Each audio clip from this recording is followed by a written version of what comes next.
প্রিয় দর্শক বন্ধুরা, দীর্ঘ প্রতীক্ষার পর অবশেষে ওবিসি সার্টিফিকেট সংক্রান্ত গুরুত্বপূর্ণ মামলা আবারও কিন্তু সর্বোচ্চ ন্যায়ালয় সুপ্রিম কোর্টে উঠল শুনানির জন্য। কিন্তু কার্যত আজকেও উঠে আসলো বিশেষ বিশেষ সংবাদ।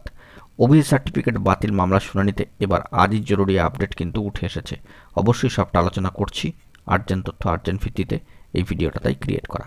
ভিডিওটিকে একদম স্কিপ করবেন না, শেষ পর্যন্ত ওয়াচ করবেন। চ্যানেলটিকে এখনই সাবস্ক্রাইব করে নিয়ে সঙ্গে থাকবেন। বন্ধুরা, আবারও সর্বোচ্চ ন্যায়ালয় সুপ্রিম কোর্টের গুরুত্বপূর্ণ খবর আপডেট ওবিসি সার্টিফিকেট বাতিল মামলার ক্ষেত্রে। এই মামলা নির্ধারিত সময় উঠেছে এবং কার্যত এই মামলার ক্ষেত্রে স্টে চাওয়া হলেও কিন্তু স্টে এলো না।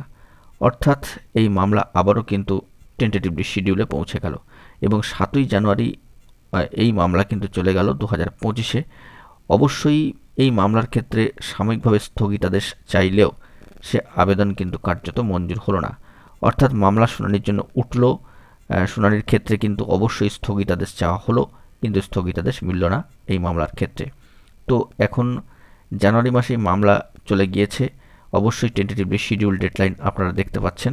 পরবর্তী ক্ষেত্রে এই মামলায় কি উঠবে, উঠে আসবে না আসবে, সেই দিকে আমাদেরকে ফোকাস রাখতে হবে। আপাতত এই খবরটাই উঠে আসলো, স্থগিতাদেশ কিন্তু এলো না। কার্যত এই মামলা শুনানির জন্য আবারও টেন্টেটিভলি শিডিউলে চলে গেল জানুয়ারি মাসের 7 তারিখে। তো বন্ধুরা, এখন এটুকুই। সকলে ভালো থাকবেন, চ্যানেলটিকে সাবস্ক্রাইব করে সঙ্গে থাকবেন। ধন্যবাদ।